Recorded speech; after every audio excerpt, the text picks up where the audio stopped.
원숭이 비 바이러스라는 바이러스가 있습니다. 이게 사람에게 넘어오면 얘기가 좀 달라진다고 해요. 치사율 70%에 달하는 바이러스입니다. 중추신경계에 감염이 돼요. 심각한 내염이 생길 수가 있다는 거죠. 얘는 신고가 안 됐잖아요. 질병관리청에서는 고위험병원체인데 다른 법에서는 질병도 아니고 전염병도 아닌 거예요. 굉장히 좀 아이러니하다고. 최소 1, 2년 이상은 보관을 했다는 얘기인 거죠. 이런 문제 있는 아이들이 센터 내에 있으면 안 되는 거거든요. 내가 그렇게 제대한 거지. 우리가 얼마나 사측을 하고 뭐 이런 식으로 그것까지 다 낱낱이 다 얘기할 수는 없다 보니까. 안녕하세요. 특종의 발견입니다. 사람이 원숭이한테 물릴 경우 치사율이 70%나 되는 치명적인 바이러스가 있습니다. 그런데 이 바이러스에 감염된 것으로 의심되는 원숭이 수백 마리가 국내에 반입됐었다는 소식을 전해드렸는데요. 이 내용을 자세히 취재한 박수진 SBS 탐사보도부 기자와 이야기 나눠보겠습니다. 안녕하세요. 안녕하세요.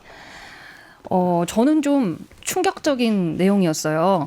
어떤 내용인지 간단하게 먼저 설명을 부탁드릴게요. 네, 원숭이 비 바이러스라는 바이러스가 있습니다. 그러니까 쉽게 말하면 우리 사람들이 피곤하고 좀 약간 면역력이 떨어지면 이렇게 입병 같은 게 나잖아요. 근데 이거 원숭이로 따지면 원숭이한테 입병 나는 바이러스인데요. 이게 사람에게 넘어오면 얘기가 좀 달라진다고 해요. 감염된 원숭이에게 물리거나 그 감염된 원숭이의 체액, 타액, 뭐 분변 같은 게 사람의 눈, 코, 입을 통해서 체내로 들어왔을 경우 감염될 수 있습니다. 초기에는 독감과 같은 증상이 좀 나타난다고 하고 이게 치료가 제때 되지 않아서 증상이 진행이 되면 뇌염, 척수염 같은 중증 질환이 나타날 수 있고 뭐 치료가 제때 되지 않았을 경우는 치사율이 70%까지 갈 수 있다고 미국 NIH 그리고 미국 CDC 이런 국제보건당국에도 보고가 돼 있는 고위험 병원체입니다. 생물 안전 등급 4등급이면 에볼라급이다 이런 표현을 다 하셨던데. 이 4등급이 가장 위험한 등급인데 이 4등급에 포함되어 있는 바이러스 중 우리가 잘 아는 것이 에볼라입니다. 2021년 코로나가 한창이었던 때에 중국에서 한 수의사, 50대 수의사가 감염이 돼서 2달여 만에 사망을 한 사례가 있었는데 이게 중국에서 원숭이 비 바이러스가 사람에게 감염돼서 사망한 첫 사례였습니다.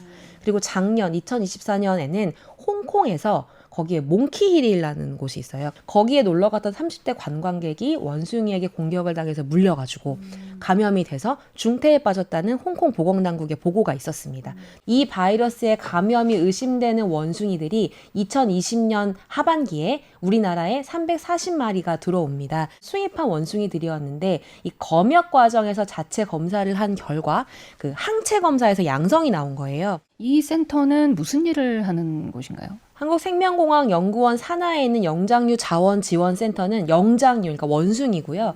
이 실험용, 연구용으로 이제 국내 기관이나 뭐 어떤 국내 제약사 같이 이런 실험의 원숭이들 필요할 때 공급을 하기 위해서 이런 원숭이들을 사육하고 보관하는 그런 곳입니다. 캄보디아에서도 사전 검역을 했지만 여기서 비바이러스는 음성이 나왔습니다. 그래서 우리나라로 들어왔고 인천에 도착해서 이 검역을 시행했던 곳이 전북 정읍과 충북 오창이었는데 여기서 한 달 동안 검역을 하는 과정에서 항체 검사를 진행을 했는데 여기서 양성이 나온 겁니다. 그래서 여기서 발견이 된 건데 그럼 발견이 됐으면 어떻게 해야 되냐? 다시 돌려보내던가 아니면 검역 당국에 얘기를 하던가 환경 당국에 해서 얘네가 좀 문제가 있는 것 같으니 추가 검사를 해볼까요? 혹은 뭐 검역 과정을 통해서 돌려보낼까요? 라는 조치가 있었어야 되는데 그러지 않고 바이러스의 감염이 의심되나 추가 검사는 하지 않고 업체로 다시 돌려보내자. 업체로 반품을 시키자. 그래서 국내에 있는 업체의 사육시설로 반품을 시킨 겁니다. 그게 굉장히 좀 이해가 안 됐어요. 기사에서 저희가 봤던 그 해명을 보면 양성은 나왔지만 질병은 아니다. 제가 취재가는 차 안에서 그 담당자의 전화를 받고 설명을 들었을 때 그게 무슨 말이죠? 라고 했었거든요. 두 가지 이유가 있습니다. 일단은 하나는 이런 원숭이, 그러니까 동물이 우리나라에 들어왔을 때 이 들어온 동물에 대한 관계 법들이 있잖아요. 그리고 그 법에 얽혀있는 부처들이 있잖아요.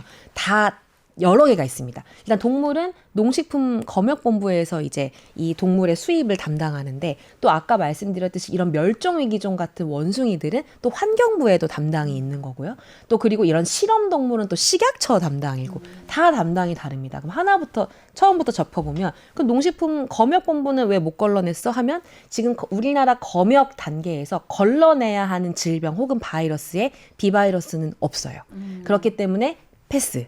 두 번째, 야생생물법은 야생생물법 16조에는 이 동물이 질병 등에 걸려서 더 이상 사육할 수 없다고 판단되면 환경청에 신고해라 라고 돼 있는데 아까 말씀드렸듯이 생명연구원 측은 얘가 바이러스에 감염됐다고 확정할 수 없으니 질병이라고 볼 수 없었다라는 이유로 신고를 하지 않았던 겁니다. 340마리가 들어왔는데 한두 마리에서 이런 문제가 있었으면 신고 안 하고 자체적으로 처리했어도 뭐 그럴 수 있겠지라고 할 수 있을 것 같아요. 그런데 340마리 중에 60%가 넘는 200마리에서 동시에 양성이 나왔다. 항체 검사에서. 그건 굉장히 이례적이라고 연구원도 스스로 얘기하고 있거든요. 또 그 시기가 코로나19가 창궐했던 시기고 이런 어떤 동물로부터 옮겨질 수 있는 인수공통 감염병에 대한 그런 우려가 굉장히 예민했던 시기였는데 이렇게 좀 안이하게 처리했던 게 아닌가라는 조금 아쉬움이 남습니다. 예. 자, 그래서 연구센터, 이제 신고도 하지 않았던 연구센터, 이거를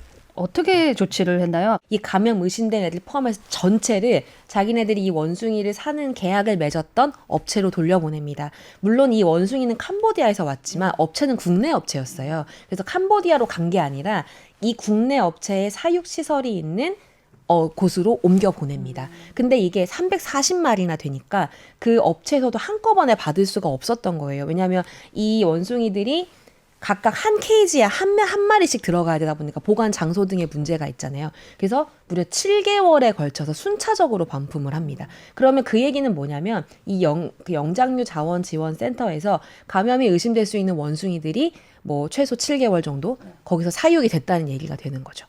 결국에는 그 납품업체 또 취재를 하셨잖아요. 네네. 거기서는 어떻게 처리를 했다고 하던가요? 이제 이 원숭이들을 반품해서 바로 예를 들면 뭐 폐사나 혹은 안락사 처리를 한 것이 아니라 이 바이러스 수치가 혹시 떨어지지는 않는지 지켜봤다고 합니다. 일정 기간 동안.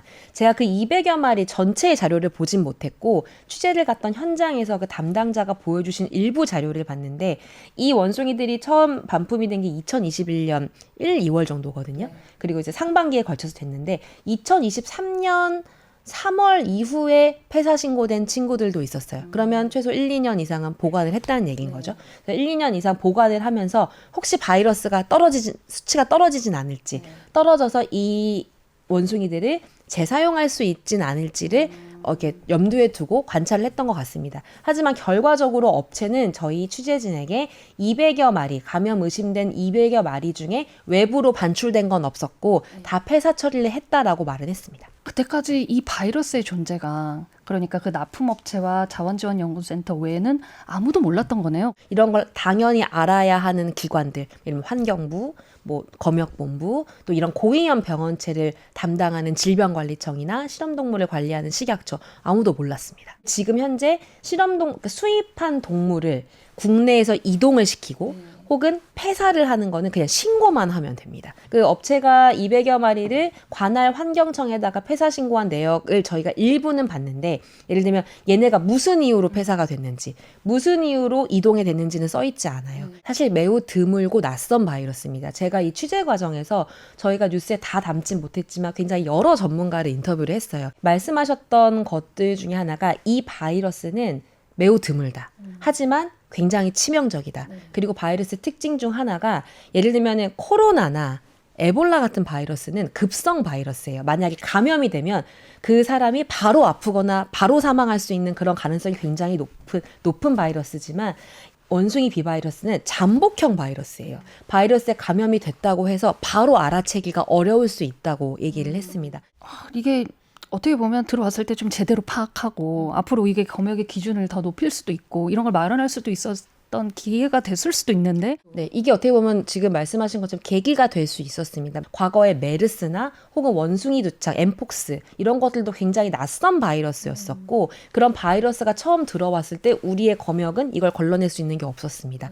발생 이후에 그런 검역들이 이제 체계가 잡히고 했던 것들인데 이번에 만약에 이 계기로 이 원숭이 비바이러스에 대한 고위험 병원체가 우리에게 확보가 됐었다면 어떤 검역 체계를 마련하는 계기가 될 수도 있었다는 생각이 개인적으로는 좀 들더라고요. 자, 근데 그렇게 대응을 했던 이 센터가 2021년에 똑같은 문제가 생겼을 때는 다르게 대처를 했잖아요. 바이러스가 발생하는 것 그리고 그 발생한 바이러스의 사실을 몰랐던 것은 그럴 수 있다고 생각했습니다. 근데 그 이후의 관리 문제는 좀 다른 거잖아요.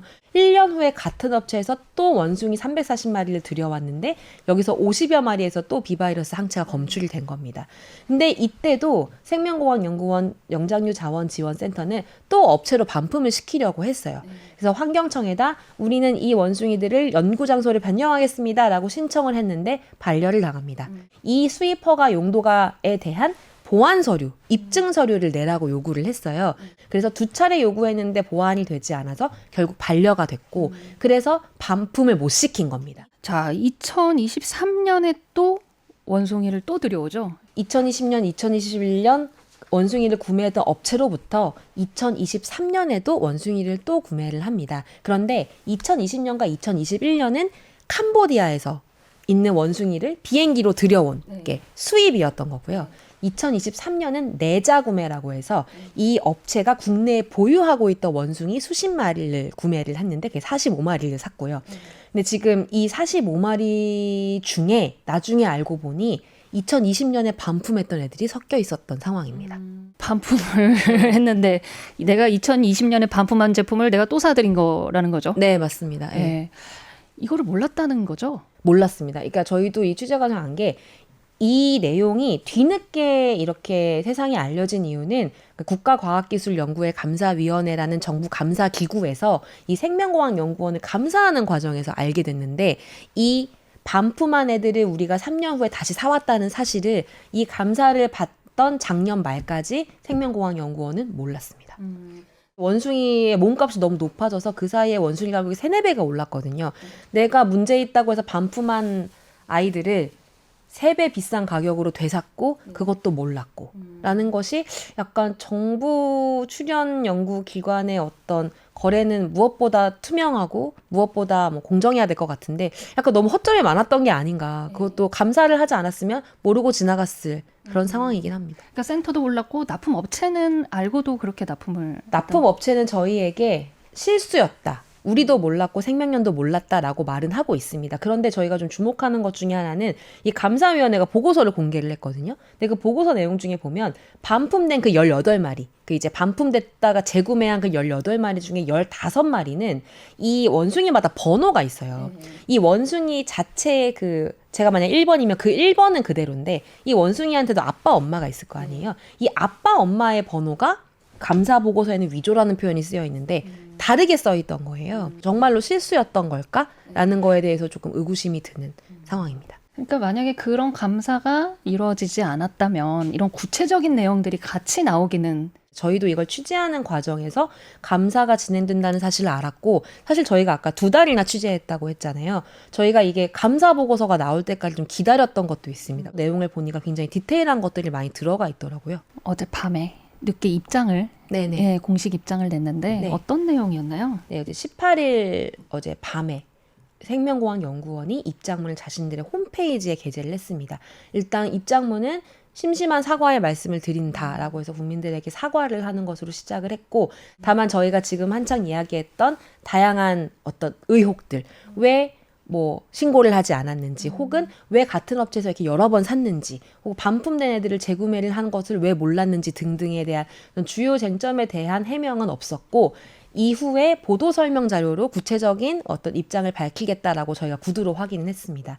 법이 없다. 이거는 뭐 절차를 어긴 건 아니다. 이런 식으로 빠져나가는 구멍이 다 드러났다라는 지점에서 굉장히 많은 분들이 황당해하고 어이없어한다 이런 반응들이 굉장히 많았거든요. 질병관리청은 이 바이러스를 고위험 병원체로 규정해서 관리를 하고 있어요. 그래서 이 바이러스가 국내에 들어오거나 혹은 들여오려고 했을 땐 질병관리청이 무조건 신고를 해줘야 됩니다. 근데 얘는 신고가 안 됐잖아요. 그럼 얘네는 왜 신고가 안 됐을까 했더니 우리가 담당하는 건 이 바이러스가 분리됐을 때 이 감염된 원숭이에서 바이러스가 분리된 그 바이러스 그 자체가 우리가 담당인 거지 바이러스에 감염된 그 동물은 우리 담당이 아니다라고 얘기를 했었어요. 검역을 담당하는 농식품부는 거기에 담당하는 법에는 이 비바이러스가 인수공통감염병으로 법에 규정이 돼 있지 않고 야생생물법에서 규정하는 질병에도 이게 포함이 되지 않습니다. 질병관리청에서는 고위험 병원체인데 이 다른 법에서는 질병도 아니고 전염병도 아닌 거예요. 굉장히 좀 아이러니하다고 생각했습니다. 물론 이건 드물고 낯선 바이러스이긴 하지만 점점 인수공통감염병들이 전체 질병에 늘어나고 있는 상황이기 때문에 좀 관련한 법 체계나 대응이 좀 더 적극적이길 좀 바라고 있습니다. 제가 이제 뭐 오늘 이 특종의 발견을 준비하면서 저희 뉴스에 댓글 달아주신 것들을 뭐 다 보진 못했지만 이렇게 좀 면밀히 좀 살펴보고 왔는데요. 거기에 이제 좀 무섭다, 뭐 두렵다라는 얘기도 있었지만 저희를 지적해 주시는 댓글도 있었습니다. 코로나 바이러스처럼 호흡기로 감염되는 것도 아니고 치료를 받으면 생존할 수 있고 그런데 왜 이렇게 공포심을 주느냐 이런 말씀을 하셨는데 저희는 이 지나친 공포심을 줄 생각은 뭐 원래도 없었기 때문에 보도를 하면서도 굉장히 정제되게 보도를 하려고 노력했습니다. 그리고 저희가 지금 한참 얘기했던 것처럼 이렇게 위험할 수 있는 바이러스를 우리가 취급하고 관리할 때 지금보다 좀 더 신중하고 좀 더 적극적으로 사람의 안전을 위해서 어떤 그런 방지책이 필요한 게 아닌가라는 관리의 관점에서 좀 이걸 전달해 드리려고 노력을 했고요. 이런 바이러스가 언제든 우리에게 다가올 수 있으니 우리는 그거를 위한 보호막을 좀 높여야 된다. 그런 관점으로 이 저희의 기사를 한번 봐주시면 좋겠다는 생각이 들었습니다. 여기까지 듣겠습니다. 잘 들었습니다.